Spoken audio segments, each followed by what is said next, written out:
Olá! Este é o podcast Contabilidade Essencial Hoje, Amanhã e Sempre. Uma iniciativa do Conselho Regional de Contabilidade do Estado de São Paulo, voltada para todos os profissionais do setor, escritórios de contabilidade e para empresas que contratam seus serviços. Mensalmente você terá aqui informações, opiniões e orientações importantes sobre contabilidade. CRCSP, unindo ideias e vencendo desafios. Olá, pessoal! Maio é o mês das mães e, para homenageá-las, o Conselho Regional de Contabilidade do Estado de São Paulo convidou 3 ilustres mamães profissionais contábeis para este podcast especial Mães que Inspiram, que vão compartilhar com a gente algumas de suas lições de vida e histórias de resiliência. Bom, neste podcast especial Mães que Inspiram, a gente vai ter uma conversa afiada sobre carreira, maternidade e diversidade com a Célia Regina de Castro, a primeira mulher a presidir o Conselho Regional de Contabilidade do Estado de São Paulo em 1994, quando eu já era mãe. Com a Ângela Zequinelli Alonso, conselheira do CRC São Paulo, auditora, jornalista, acadêmica da Academia Paulista de Contabilidade e coordenadora da Câmara de Desenvolvimento Profissional do CRC São Paulo e mãe. E Daisy Christine Eastwood, conselheira do CRC São Paulo e advogada, especialista na área tributária em controladoria e gestão estratégica, diretora da Federação dos Contabilistas do Estado de São Paulo, a FECONTESP, na gestão 2017-2019 e mãe. Nesse primeiro bloco, eu queria começar com a ex-presidente Célia Regina de Castro, falando que as mulheres elas estão cada vez mais ocupando cargos de liderança na área contábil. Célia, quando você assumiu a presidência do CRC São Paulo, em 94, você já tinha 2 filhos. Como é que foi para você encarar essa dupla jornada e o processo para encontrar o equilíbrio certo entre o papel de mãe e a presidência do conselho? Bom, primeiro, obrigada por participar desse evento, acho de extrema importância. E respondendo a sua pergunta, desde que eu fui mãe, eu sempre procurei dar o melhor tempo possível junto aos meus filhos. Então, um período que eu estava em casa, ou que eu poderia estar com eles, eu me entregava totalmente a eles. Quando assumi a presidência do CRC, eu assumi num momento muito problemático dentro do CRC, e eu precisei tomar a decisão, assumi, e aí eu passei efetivamente a ter menos tempo para estar com meus filhos, porém eu melhorei a qualidade do meu tempo com eles. Então isso foi a minha consideração. Eu deixei coisas que achei que era menos importante de afazeres para me dedicar a eles. Tinha sempre um canal aberto, e eu podia estar em reunião, eu podia estar em qualquer lugar do mundo. Se meus filhos ou minha mãe, que era quem tomava conta deles, me ligasse, eu interrompia e eu ia saber efetivamente o que estava ocorrendo.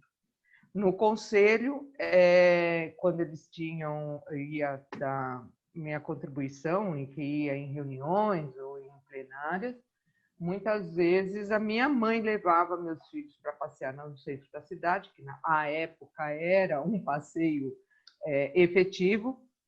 Eles compareciam ao conselho, né? Então ficavam ali, eu trabalhava e eles ficavam por lá. Nas viagens, as viagens que tinham condições de levá-los, eu os levava. Então eles faziam um passeio, eu levava minha mãe junto, que tomava conta, ia passear com eles enquanto a gente estava fazendo os eventos, quando a gente estava em reuniões, e acabando a reunião, eu saía imediatamente e ia então passear com eles. Então foi assim que eu consegui ir conciliando a minha vida profissional com a minha maternidade, com a minha vida dentro de casa. Então não me arrependo, né? Ser mãe para mim é uma das melhores coisas do mundo, que a gente aprende a ser filha, a ser mãe, e agora estou aprendendo a ser vó, né? Então, eu sempre conciliei dessa maneira. Então, eu acompanhava a questão de escola, em reuniões escolares, quem comparecia era eu, festividades, quem comparecia era eu. Nunca deixei de ir em nenhuma comemoração, nenhuma atividade, né, coletiva nas escolas, seja o motivo que fosse. E eu alterava as reuniões, eu me virava em mil, mas eu fazia um encaixe. Você conseguiu vê-los crescer, né, Célia? E Vi, trabalhar ao mesmo tempo. vi eles crescerem, vi eles se desenvolverem, participei e participo até hoje ativamente da vida deles e eles da minha vida, né? Legal. E aí eu queria agora saber da Deise e da Ângela, começando pela Deise. Eu queria saber se vocês acham que hoje o mercado de trabalho já entende melhor, né, o momento da maternidade do que na época que vocês se tornaram mães. Falar de mercado de trabalho e maternidade é um desafio sempre, né?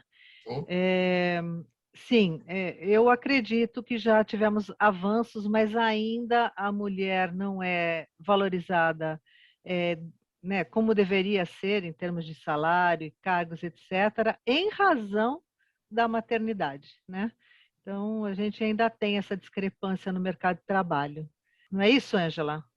Eu venho de uma família hiper tradicional, meu pai contador, lógico, e ele era o provedor do lar. Então havia uma estrutura de que meu pai era o provedor e minha mãe era a dona de casa. Na minha geração, isso já é um pouco diferente. Tá? Os dois, o casal, são os dois provedores, então há uma divisão melhor de tarefas. Tá? Eu tenho um marido que me ajuda. Ele não ajuda, ele compartilha, tá? Eu acho que essa é a parte importante. E conciliar a profissão com a maternidade, tá? No mercado de trabalho, eu venho de um mercado de trabalho que foi muito machista, que foi a auditoria. Fui uma das primeiras mulheres a estar nesse meio em destaque, porque a mulher chegava até um determinado nível na profissão e depois ela saía da auditoria, porque é muito difícil, é muito complicado, exige demais, né? E não chegava a sócia, a diretora, né? Dentro das firmas de auditoria. Isso foi mudando com o tempo, as mulheres foram chegando, né? Houve esse compartilhamento na família que eu falei, que eu comentei. Então, eu vivi esse momento de mudança na profissão, né, Deise, né, Célia? Eu acho que a gente enxerga esse tipo de mudança e eu estou muito feliz de ver essa garotada que está chegando com uma cabeça muito mais aberta, tá? E compartilhando muito mais as responsabilidades. Eu acho que até sendo muito mais presentes como mães e pais. Na verdade, a minha história de maternidade foi meio solo, né? Eu me separei logo com meus filhos muito pequenos, então eu os criei sozinha.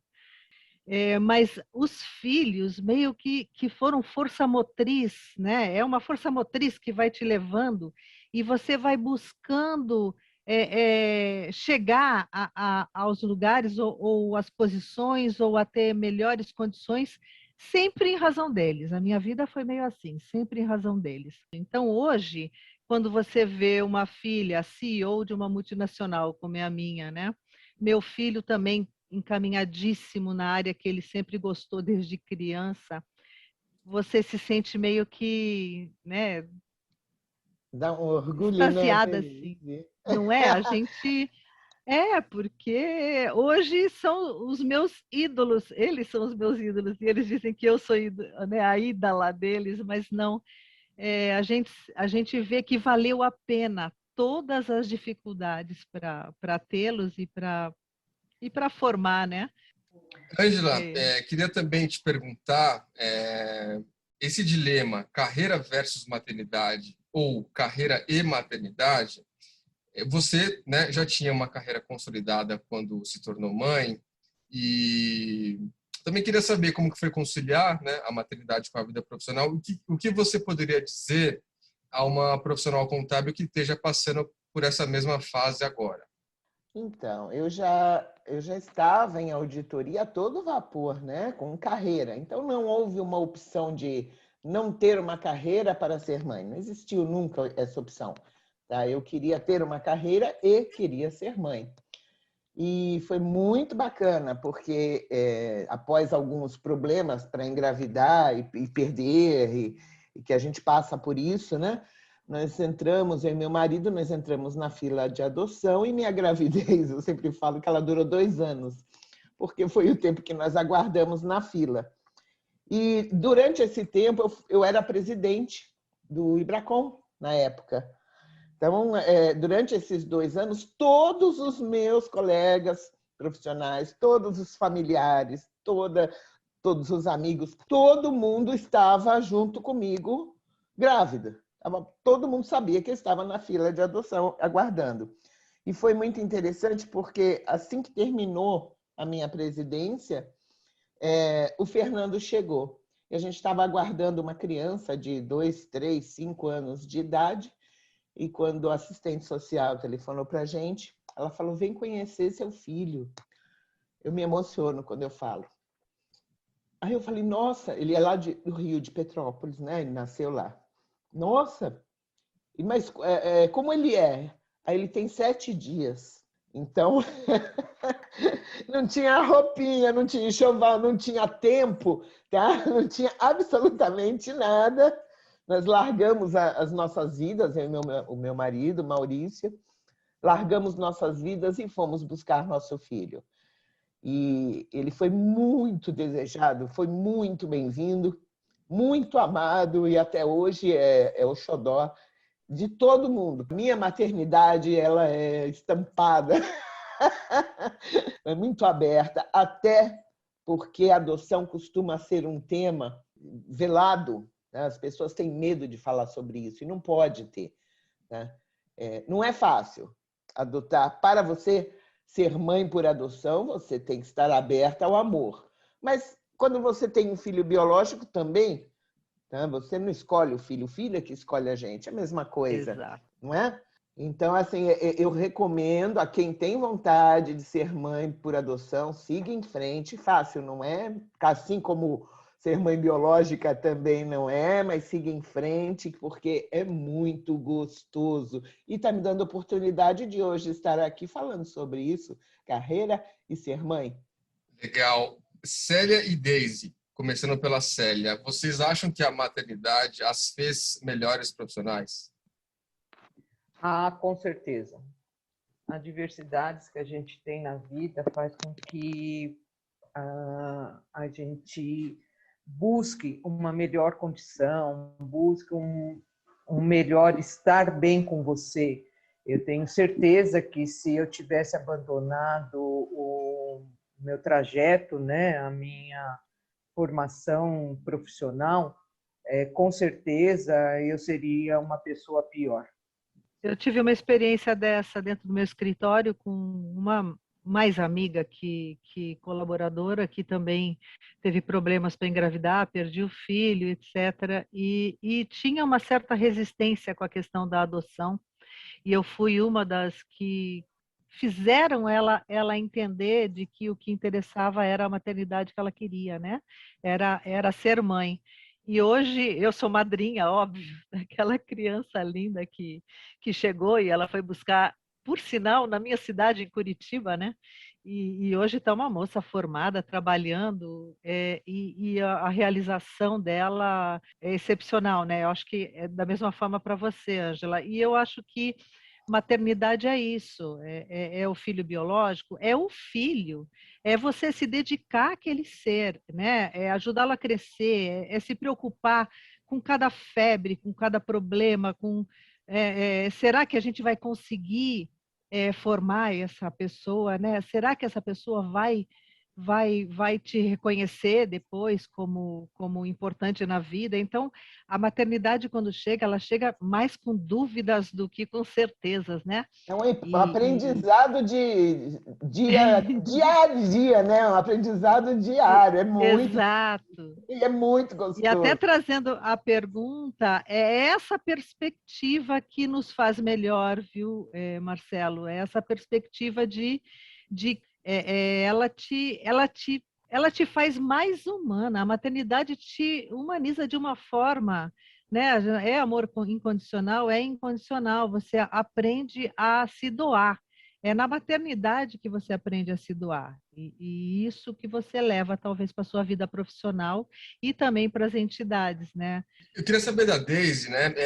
Você, Deise, como mãe de uma profissional contábil de destaque na área e também como coordenadora do Grupo de Trabalho Diversidade e Inclusão do CRC São Paulo, eu queria saber assim, por que é importante trazer mães para as empresas, né? O que as empresas têm a ganhar com essa transformação, Deise? Bom, Marcelo, eu acho que a nossa sociedade é constituída de uma pluralidade identitária enorme, né? Dentre essa pluralidade estão incluídas as mães e antes de mãe, mulher, né? E eu acho importante para as empresas essa pluralidade, né? Não só de mães, de mulheres, mas de toda essa população identitária. Eu acho que a diversidade, e esse é um ponto que a gente busca com esse grupo do CRC, ela só pode trazer benefícios para a empresa. Você ter um olhar diverso, pessoas diversas discutindo, ressignifica, que é uma palavra que você usou, a qualidade dos serviços prestados. Obviamente, isso vai trazer, na ponta final, o lucro, a exposição positiva daquele trabalho, e a gente já vê isso nas grandes organizações de auditoria, né, aqui no Brasil. Elas já têm essa visão e esses grupos de DI, né, que trazem, eles assinaram compromissos para orientar essas práticas também de diversidade dentro da empresa. Então, eu não posso falar, quando a gente fala em diversidade, a gente não pode falar só da mulher e nem da maternidade. É importante, óbvio, que a mulher na maternidade tem esse significado que a Ângela falou, que a Célia falou, né, de saber sentar numa mesa de negociação, de aprender a dialogar de outras formas, né, e ter uma outra visão. Mas a importância para a empresa, para o governo ou para as entidades é trazer o diverso ali para dentro, porque a gente precisa estar representado em todas as classes sociais e condições. É negro, é pessoas com deficiência, é a questão dos indígenas, né? Mulheres, jovens, os idosos. Então, essa diversidade é que traz melhores, né? Resultados. A diferença ela é boa quando ela é positiva, quando ela acrescenta. Exato. Tá? Quando você pega pessoas diferentes e une num projeto, você está acrescentando qualidades a esse projeto. E criatividade, imagino também. Criatividade. São tantas qualidades que entram num projeto quando você traz a diversidade. E isso é o que o Conselho Regional de Contabilidade hoje tenta fazer com esse grupo de diversidade e inclusão, né? Trazer para dentro do conselho e para a profissão de uma maneira geral a possibilidade dessa desconstrução desse preconceito estrutural. E é isso que dá certo, é isso que funciona. E se não der certo, quem assumir sozinho, tá? Use uma rede de apoio, tá? Para dar conta de tudo com qualidade e ser feliz, porque importa tudo. Nada importa na vida. No final, só o que importa é ser feliz. Falou tudo, Ângela. Essa é a deixa final, Ângela. Exato. É a deixa perfeita. Bom, o papo está ótimo, né? Infelizmente, o nosso tempo acabou. Eu queria agradecer imensamente pela participação da ex-presidente do Conselho Regional de Contabilidade do Estado de São Paulo, Célia Regina de Castro, e das conselheiras Ângela Alonso e Deise Eastwood, aqui nesse podcast especial. Muito obrigado, pessoal. CRCSP, unindo ideias e vencendo desafios.